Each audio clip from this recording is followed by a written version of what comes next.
Hey guys, tonight we journey back to Babylon, the rise and fall of the world's first metropolis. Imagine the last darkness before sunrise. The air is already warm. Beneath your sandals, packed earth holds yesterday's dust. Somewhere beyond a mud brick wall, a donkey complains. Water moves quietly through a canal.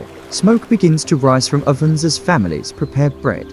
And above the flat rooftops, the first pale light touches towers belonging to temples older than anyone living beneath them. You are standing in southern Mesopotamia, beside the Euphrates, in a city whose name will survive long after its streets disappear. Tonight, we will walk through Babylon as a small settlement becomes a kingdom. A kingdom becomes an imperial capital, and one of the ancient world's greatest cities slowly passes into memory. So before you get comfortable, take a moment to like the video and subscribe, but only if you genuinely enjoy what I do here. And let me know in the comments where you're tuning in from and what time it is for you. And if a Babylonian official asks you for a clay receipt, try not to lose it. They were remarkably committed to paperwork. Before Babylon becomes Babylon, you first have to understand the river. You wake early because nearly everyone does. Daylight is valuable, and the heat will become unpleasant soon enough.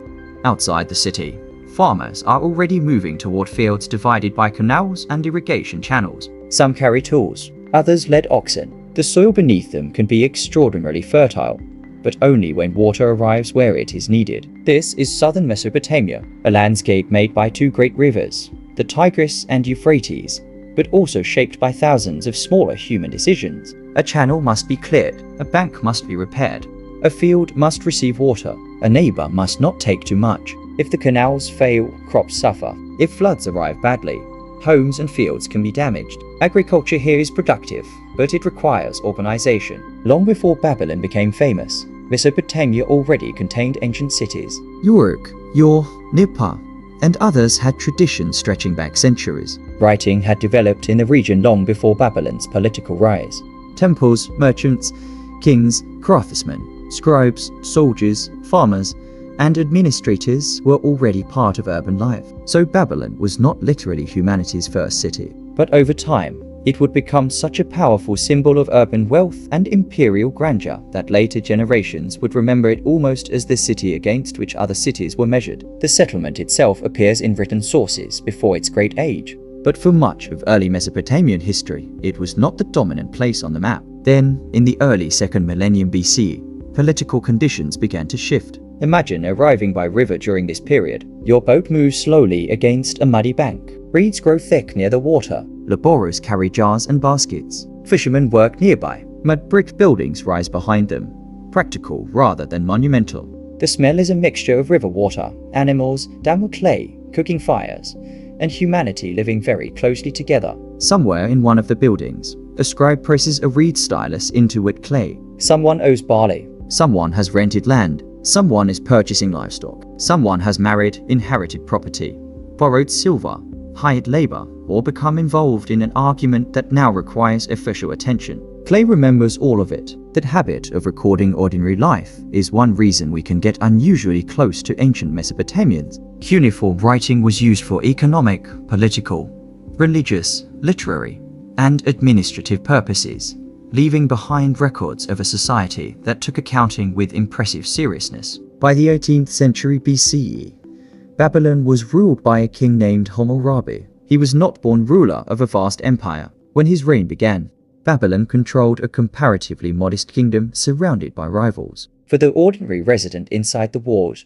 those rivalries might initially feel distant. You still need breakfast. You still need water. A pot still cracks if you drop it. Children still have work to do. But armies and diplomacy gradually reshape the map around you. Through warfare, alliances, and political maneuvering, Hammurabi expanded Babylonian control over much of Mesopotamia. Cities that had once rivaled Babylon were defeated or absorbed. By late in his reign, Babylon had become the center of a substantial kingdom. And with power came administration. Hammurabi is famous today for the collection of laws associated with his reign. These laws did not create law itself. Mesopotamians had legal traditions before Hammurabi. Nor should you imagine every resident walking around with a neat handbook explaining exactly what to do. Instead, think of the surviving law collection as a royal statement about justice, authority, social order, property, contracts, injury, marriage, labor, and responsibility. Its provisions could be severe, Status mattered. Penalties could differ depending on the people involved. This was not equality before the law in a modern sense. But the laws reveal something more intimate than royal ideology. They reveal what people worried about. A badly constructed house, an unpaid debt, a damaged field, a disputed inheritance, a missing animal, a marriage arrangement, a hired worker who has not fulfilled an obligation. Behind every law is some version of an ordinary problem. Imagine a merchant standing before witnesses while a transaction is recorded on clay. He watches carefully because memory is unreliable. Neighbors disagree, and business becomes much easier when everyone can point toward a tablet. Human civilization has discovered bureaucracy. Human civilization will now spend several thousand years attempting to complete it. Hammurabi's reign made Babylon politically dominant, but that dominance did not last permanently. After his death, the kingdom weakened, territory was lost, rival powers returned. Around the end of the old Babylonian dynasty, Babylon itself was attacked by a Hittite army from Anatolia. In the centuries afterward, a dynasty associated with the Kassites ruled Babylonia for a long period. Later, the city lived under or against other regional powers, including Assyria. Babylon's political fortunes rose, fell, and rose again. Yet cities are more than kings. A dynasty can disappear while bakers continue working. A palace can change ownership while someone still needs sandals repaired. Through the changing centuries, Babylon remained important because of its religious prestige, its location, its cultural influence, and the deeper continuity of Babylonian civilization. The name endured, the temples endured, the scribal traditions endured, and each generation inherited streets built upon streets that earlier generations had already known. By evening, you might climb to a rooftop and watch the light fade across the Euphrates. Oil lamps appear behind doorways. Families gather. Voices soften as the day's heat slowly escapes from brick walls. Babylon has not yet reached the form that later travelers will describe with wonder. For now, it is a city learning how much power a city can hold. And as the lamps begin appearing along its narrow streets, we can leave the kings for a while and step inside the homes of the people who actually live there. Imagine you wake on a reed mat in a Babylonian house. The room is dim. There are no glass windows looking toward a pleasant garden. Light enters from doorways and openings connected to an interior courtyard. Walls of mud brick help create shade against the Mesopotamian sun. Although by afternoon, the heat will still find you. Your household begins moving before the streets become crowded. Someone tends the oven. Someone carries water. Someone checks stored grain. Perhaps a child is already being reminded to complete a task he had hoped everyone might forget. Some parts of family life are remarkably resistant to historical change. The courtyard is the center of many domestic activities. Around it are rooms for sleeping, storing goods, preparing food, and working. Roofs can provide useful space, particularly when the air is cooler. The house feels private compared with the street outside. Beyond the doorway, Babylon is waking. You smell bread first. Barley is fundamental to life here, used for food, payments, rations, and brewing. Dates are common and valuable. People eat onions, legumes, vegetables, fish, and, depending on wealth and circumstance, meat. Sesame oil is important. Beer is part of the Mesopotamian diet as well. Meals vary enormously according to status. A wealthy household can obtain ingredients unavailable to a poorer laborer, but everyone understands hunger. You step into the street. The city does not unfold according to a perfect modern grid. Residential lanes can be narrow and irregular. Walls rise close to you. Drainage is imperfect. Animals pass through spaces shared with people. A donkey appears ahead carrying goods and demonstrating the ancient animal tradition of stopping exactly where it is least convenient. You wait. Nobody has invented the traffic light. Eventually, the donkey reaches an agreement with history and moves. Now you enter a busier street. A potter works nearby. Clay turns beneath skilled hands before it will be dried and fired. A carpenter depends on wood that can be expensive because southern Mesopotamia does not possess great forests. Metalworkers transform imported material into tools, weapons, vessels, and ornaments. This lack of local stone, timber, and metal helps explain why trade matters so much. Mesopotamia has grain, dates, wool, livestock products, reeds, and clay. But cities want more. Merchants connect the river valleys with regions far beyond them. Metals, stone, timber, luxury goods, and other materials travel through networks extending across the ancient Near East and farther east. Some cargo moves by boat. Some moves overland with pack animals and caravans. Records from Mesopotamian commercial traditions show merchants carefully tracking expenses, investments, transport animals, wages, and goods. Imagine being one of those merchants returning home. You have been traveling for weeks. Your clothing carries road dust. Your animals are tired. You are tired. You have worried about thieves, illness, damaged goods, dishonest partners, changing weather, and whether everyone back home is still healthy. Then the walls of Babylon appear. For a moment, profit becomes less important than recognition. You know the shape of the gates. You know the smell of the river. You know which street eventually leads home. Someone will be waiting there. Inside the city, economic life depends on more than merchants. Temples and palaces control substantial resources. Independent households also own, rent, lend, borrow, hire, and trade. Babylonian society contains sharp differences in status and wealth. Free people, dependent workers, enslaved people, officials, priests, merchants, artisans, farmers, and soldiers experience the city very differently. A wealthy man may worry about property and inheritance. A laborer may worry about tomorrow's ration. An enslaved person may have very limited control over where tomorrow takes them at all. The city gathers all these lives into the same streets without making those lives equal. Near a doorway, you might see a scribe working. Learning cuneiform requires patience. Students copy signs and texts onto clay. Literacy is specialized and valuable. A trained scribe can serve institutions, businesses, temples, courts, and administrations. The work is quiet. Wet clay, read stylus. A hand moving again and again until symbols become familiar. Mesopotamian education produced generations capable of preserving not merely accounts but prayers, scholarly texts, lexical lists, omens, mathematics, medicine, myths, and literature. Somebody had to sit there and learn every sign, and some were. Almost certainly, a student wished the lesson was shorter. By midday, the heat encourages you toward shade. The smell of animals grows stronger. Dust clings to your skin. FLIs investigate every possible opportunity available to them. If you can afford to rest indoors for a while, you do. If your work requires you to remain outside, ancient civilization offers no air conditioning beyond shade, water, and optimism. Later, families prepare food again. Marriage and inheritance matter deeply, because a household is also an economic unit. Property, obligations, children, labor, and family continuity are connected. Contracts can formalize agreements, and extended families often remain closely tied. Yet legal documents cannot record everything that happens inside a home. They do not capture every tired parent. They do not record someone quietly sharing the better portion of food with a child.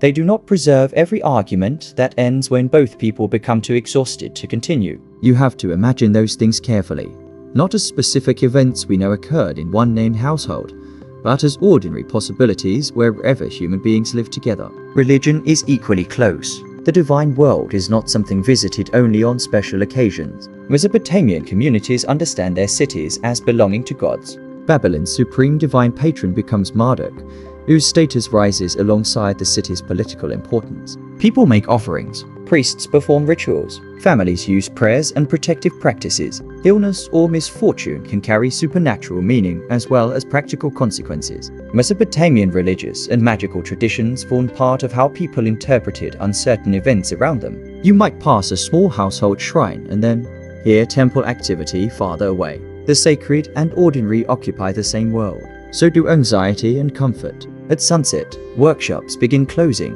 Tools are put away. Animals are fed. The streets change character. Cooking fires glow. Bread is broken. Beer is poured. Children become sleepy. If you are still with me at this point, drop a comment with your favorite details so far. It helps me know what parts of history you'd like to spend more time exploring. And then, quietly, we return to the street. A warm wind moves through Babylon. The city around you is already impressive, but the Babylon most people picture today still lies centuries ahead. To reach it, we have to follow these streets through war, destruction, rebellion, and finally into the age of the king who rebuilt Babylon on an extraordinary scale. By the 7th century BCE, Babylon has lived through generations of struggle.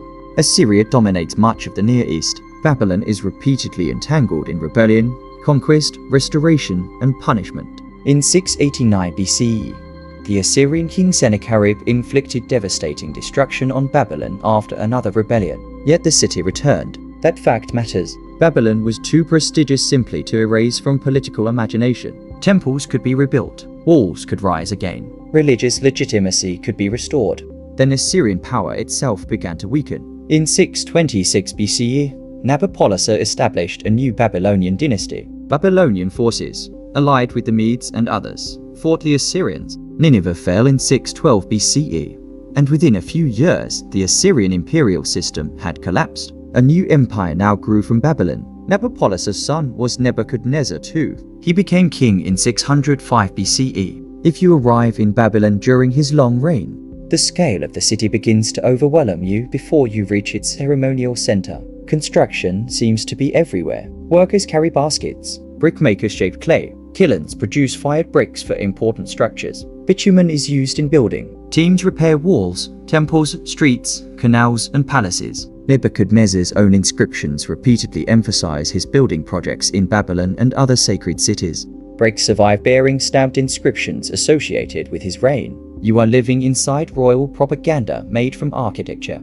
and it is very difficult propaganda to ignore because some of it is several stories high. Walk northward and eventually you approach one of Babylon's most famous monuments, the Ishtar Gate. The reconstructed appearance familiar today is based on excavated remains from the Neo-Babylonian city. Its glazed bricks created a deep blue surface decorated with rows of animals associated with divine powers. Through and beyond this monumental entrance runs the processional way. During major ceremonial occasions, this route becomes part of Babylon's sacred theater. But imagine seeing it on an ordinary morning. Sweepers work. Officials pass. Workers repair something. A cart is briefly in everyone's way. Monumental architecture always looks more dignified after the maintenance staff have finished. Beyond the gate lies the crowded city. The Euphrates passes through Babylon, dividing areas connected by movement across and along the river. Quays and canals help transport goods. Walls define and protect urban space. Palaces occupy enormous compounds. Temples rise among residential districts. The city is not simply large. It is organized around power. One form of power belongs to the king. Another belongs to the gods. At Babylon's religious heart stands the temple complex of Marduk, including Esagila. Nearby was the great ziggurat known as Itamananki, later associated by many scholars with traditions surrounding the Tower of Babel. A ziggurat is not a pyramid tomb. It is a massive terraced religious structure. Standing near one, you do not see elegant empty geometry rising from desert sand. You see a working city around it. Priests, laborers, administrators, animals, storage rooms, streets, offerings, dust. Above all this towers an artificial mountain of brick. To someone approaching Babylon after days across the plain, such monuments would announce that this was no ordinary settlement. This was a center that expected to be seen. Nebuchadnezzar's Babylon also became associated with another monument, the Hanging Gardens. Here, the story becomes uncertain. Later Greek and Roman writers described extraordinary elevated gardens associated with Babylon. Yet contemporary Babylonian evidence has not securely identified the gardens, and archaeologists continue to debate whether the famous wonder existed in Babylon in the form later writers imagined. Some scholars have even proposed that traditions about such gardens may have originated elsewhere, including the Assyrian capital of Nineveh. So as you walk through Nebuchadnezzar's city, we should resist the temptation to place a perfectly reconstructed wonder beside you. Perhaps remarkable royal gardens existed. Ancient Mesopotamian rulers certainly created elaborate gardens, but the exact hanging gardens of later fame remained elusive. History is sometimes most accurate when it leaves an empty space. There is already more than enough that we know was here. The Ishtar Gate, the processional way, palaces, temples, fortifications, the immense labor required to maintain them. And underneath these monuments, ordinary life continues. Imagine that you make bricks for royal construction. Your day is not an architectural drawing. It is mud under your fingernails, heat on your shoulders, a supervisor counting work, a ration received at the end of a shift. You may never stand inside the most restricted palace chambers. You may never see the king at close range, but your labor becomes part of the walls. Another worker brings reeds. Another transports bitumen. Someone feeds animals pulling loads. Someone cooks meals. Someone records quantities on clay. A monumental city requires an enormous number of people performing jobs that monuments rarely mention. By late afternoon, sunlight catches glazed brick and pale mud walls differently. The ceremonial buildings glow. The residential streets darken. And somewhere inside a modest house, a family eats dinner while one of the most famous cities of the ancient world rises around them. They may be proud of it, They may barely notice it anymore. Both reactions feel entirely human. As evening settles over Nebuchadnezzar's Babylon, the Great Gate becomes a darker shape against the sky. But architecture alone cannot explain why this city mattered.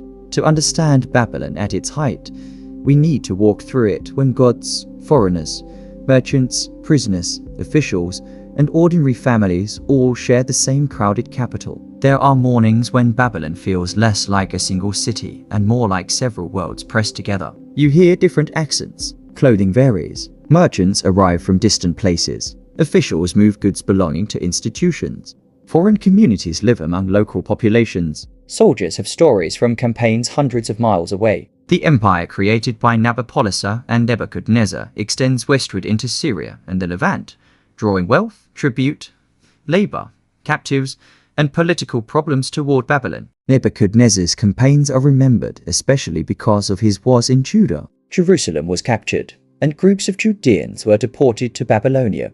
The destruction of Jerusalem in the early 6th century BC and the Babylonian exile became defining events in Jewish history. For those forced from their homes, Babylonian imperial grandeur would not have felt like a neutral architectural achievement. Imagine arriving unwillingly. You have traveled far from familiar hills and streets. The language around you is different. The scale of Babylon is immense. The canals, temples, and flat landscape are strange. You may be impressed. You may hate it. You may experience both feelings at once. Deportation in ancient empires was a tool of rule. Populations could be relocated for political, military, and economic reasons. Yet displaced communities were not necessarily held together in one uniform condition. Surviving Babylonian records from later periods show some Judean families living and working within the Babylonian economy while maintaining communal identities. This is one of the city's quieter truths. Imperial capitals contain people who did not choose to be there. Elsewhere, a merchant has arrived voluntarily because Babylon offers opportunity. He follows the river with cargo. He sleeps in temporary quarters. He tries to understand local prices. He probably learns very quickly which official requires which document. Babylon's administrators would recognize the oldest law of commerce. There is always another document. At the center of sacred life stands Marduk. Babylonian theology elevated him into a supreme position among the gods. One important annual celebration was the Akeda festival, associated with the new year and the renewal of divine and royal order. Imagine the city during such a festival. The streets that felt familiar yesterday now carry ceremonial importance. Crowds gather. Priests perform rituals whose meaning is tied to the relationship between king, city, and gods. Sacred images can be moved in procession. The processional way becomes exactly what its name suggests. For an ordinary resident, the experience combines religion, civic identity, spectacle, noise, and disruption to the normal routine. Children strain to see. Vendors find opportunities. Someone has been waiting for an excellent viewing place and now discovers that a much taller person has moved directly in front of him. Civilization continues. The king himself occupies a sacred role within this order. But Babylonian religion extends far beyond royal ceremony. A farmer looks toward the sky and worries about conditions affecting his crops. A sick family member prompts prayers, remedies, and perhaps consultation with practitioners who understand illness through combinations of practical treatment and supernatural interpretation. An expectant parent hopes for protection. A traveler makes an offering before a dangerous journey. People seek signs that the world around them still possesses order. The more uncertain life becomes, the more valuable that sense of order can feel. And uncertainty is everywhere. The rivers sustain civilization, but water must be managed. Harvests vary. Disease comes without understanding germs. Infants are vulnerable. Travel is dangerous. King's begin was that ordinary people must survive. Even success creates anxiety because success can be lost. Perhaps this is why some of the smallest comforts become so recognizable. A shaded room in the afternoon, cool water, fresh bread, a familiar voice. A repaired sandal, a child who has returned home safely,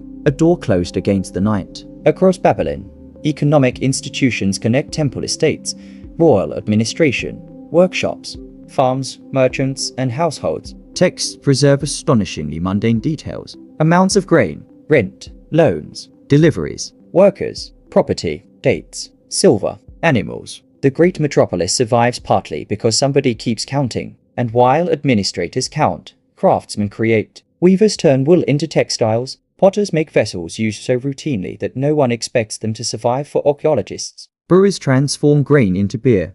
Bakers work near ovens. Metal workers depend on materials brought from regions where ore is available. Boatmen carry goods along waterways that function almost like streets. You stand near a canal in late afternoon. A vessel glides slowly past. Its cargo has come from somewhere you may never visit. The boatman has probably heard every complaint the river can produce. Too shallow, too deep, too slow, wrong current, wrong wind. Human beings have been blaming transportation conditions for a very long time. As darkness approaches, Babylon becomes quieter, but never completely silent. Dogs bark, animals shift, voices carry between rooftops, oil lamps glow within courtyards. A wealthy household may eat far better than a poor one, but both eventually reach the point when the day's work is finished. Someone rolls out bedding, someone checks a door, someone worries about money, someone listens for footsteps belonging to a family member who is late. The great city feels different at night. Palaces are less visible. The Ishtar Gate is only a dark mass. The ziggurat disappears upward into the sky. Without sunlight, Babylon returns to sounds. Water, wind, animals, occasional voices. A city breathing in darkness. Nebuchadnezzar dies in 560 BC after a reign of more than 4 decades. The rulers who follow do not enjoy his stability. Within a generation, Babylon will confront another expanding empire. Its soldiers come from the east. Its king is Cyrus, and the transition that follows will show something surprising about great cities. Sometimes an empire can fall while the market opens again the next morning. It is 539 BCE. Imagine that rumors move through Babylon faster than reliable information. The Persian king Cyrus II, later called Cyrus the Great, has defeated Babylonian forces outside the city. People talk in workshops. Officials talk inside administrative buildings. Families wonder what conquest will mean. Will there be fighting in the streets? Looting? Fire? A siege? Another destruction like those Babylon has suffered before. The surviving evidence indicates that Babylon passed into Persian control with relatively limited destruction compared with the catastrophic sack you might expect from a defeated imperial capital. Cyrus incorporated Babylonia into the Achaemenid Persian Empire. Babylon remained an important administrative and cultural center rather than becoming an empty ruin overnight. For someone living in an ordinary street, the change may arrive first through names. A different king, different officials, different political loyalties. Taxis still exist. Temples still require support. Merchants still open storage rooms. Bread still needs baking. The Euphrates does not stop because the dynasty has changed. Cyrus famously presented himself in Babylonian royal language suited to local traditions. His rule depended not merely on defeating the previous king, but on governing populations accustomed to their own temples, institutions, and expectations. This is something empires repeatedly discover. Capturing a city can happen quickly. Running it requires everyone to appear for work afterward. Babylon remained significant under Persian rule, though relations between the city and Persian kings were not always peaceful. Rebellions occurred. Political importance shifted. Still, travelers approaching Babylon continue to see a place with enormous historical weight. Then, in 331 BCE, another conqueror arrived. Alexander of Macedon defeated the Persian king Darius III at Gaugamela and entered Babylon. Imagine watching another foreign army approach. By now, the city has been governed by so many dynasties that its bricks possess more political experience than most human beings. Alexander did not treat Babylon simply as a worthless conquered settlement. He recognized its strategic and symbolic importance and planned major works there. For a brief moment, it seemed possible that Babylon might become central to yet another imperial system. Then, in 323 BCE, Alexander became ill in Babylon and died there. He was only 32. Outside the royal quarters, life continued with the strange and different cities sometimes showed toward individual human drama. A ruler who had crossed much of the known world could die. Someone nearby still had to feed a goat. After Alexander's death, his generals fought over his empire. The political center of gravity shifted. Under the Seleucids, a new city, Seleucia on the Tigris, became increasingly important. Babylon did not vanish immediately, but population, resources, and institutional importance gradually moved elsewhere. This is where the fall of Babylon becomes less cinematic than people sometimes expect. There is no single evening when every lamp goes dark. No final citizen closes the gate and announces that history is complete. Cities usually do not understand themselves as ruins. A district becomes less crowded. A building is no longer repaired. A canal changes. A temple receives fewer resources. A family moves. Another family follows. Some structures remain in use while others collapse. Mud brick returns slowly to earth when maintenance stops. Wind carries dust into abandoned rooms. Plants appear where floors used to be swept. For centuries, occupation continued in and around the area. But ancient Babylon's era as one of the world's central cities had ended. Its physical decline, however, created another Babylon, the Babylon of memory. Biblical traditions made the city's name familiar to generations who would never see the Euphrates. Greek and Roman writers preserved stories of its walls, temples, kings, and legendary gardens. Later cultures used Babylon as a symbol of empire, wealth, corruption, exile, magnificence, arrogance, mystery, or lost antiquity, depending on what story they wished to tell. The real city became layered beneath imagined cities. Eventually, archaeology began uncovering parts of it again. Excavations revealed monumental remains associated with Nebuchadnezzar's Babylon. Bricks, foundations, gates, streets, tablets, and temple areas made it possible to compare ancient texts with material evidence. The Ishtar Gate became one of the most recognizable monuments of the ancient Near East through excavated, glazed brick fragments and reconstruction, and slowly, the city emerged not simply as a legend, but as a place where people had lived. That distinction matters. It is easy to look at Babylon only from above. Kings, empires, walls, conquests, chronologies, but stand again at street level. There is the baker, the scribe, the merchant, the laborer, the priest, the enslaved worker, the foreign family, the child learning a trade, the farmer clearing an irrigation channel before sunrise. They live beneath historical events without knowing which events future generations will consider important. Hammurabi does not know how many textbooks will print his name. Nebuchadnezzar does not know that tourists thousands of years later will stare at bricks bearing his inscriptions. A Judean family living in Babylonia does not know how later generations will study the exile. A Persian soldier entering the city in 539 BCE does not know historians will still discuss the conquest 2.5 millennia later. They only know today. A hot morning, a difficult journey, a debt, a wedding, a sick relative, a good meal, a bad harvest, a safe return. Babylon's greatest achievement may not be that it became powerful. Many cities became powerful. What makes it feel unusually close is how much of life was recorded. Clay tablets preserve administration and law because ancient people needed them for practical reasons. Archaeology preserves walls because ancient workers built them carefully. Religious texts survive because generations copied them, without intending to. The people of Mesopotamia left an enormous archive of themselves. Not a complete one. The poor are often quieter in written evidence than elites. Women, laborers, enslaved people, children, migrants, and rural families do not always speak to us as clearly as kings and institutions. There are silences we cannot fill honestly, but even those silences remind us that the famous city contained many more lives than history could preserve. Now imagine standing outside Babylon after sunset,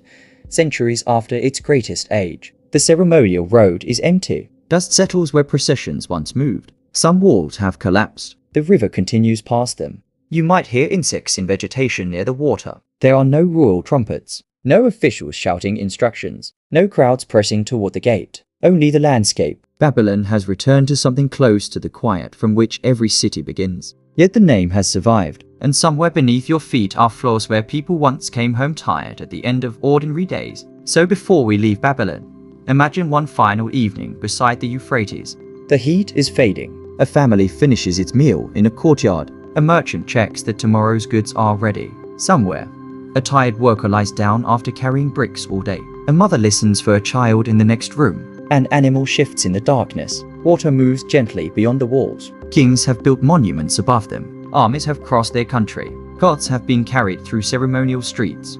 Empires have risen and disappeared. But most people here wanted something quieter. Enough food, a little security, work that would carry them through another season. People they loved nearby, a safe place to sleep, and some reason to believe that tomorrow would be manageable. The lamps are going out now, one courtyard at a time. The streets grow still. The river keeps moving through the darkness. And for tonight, Babylon can rest.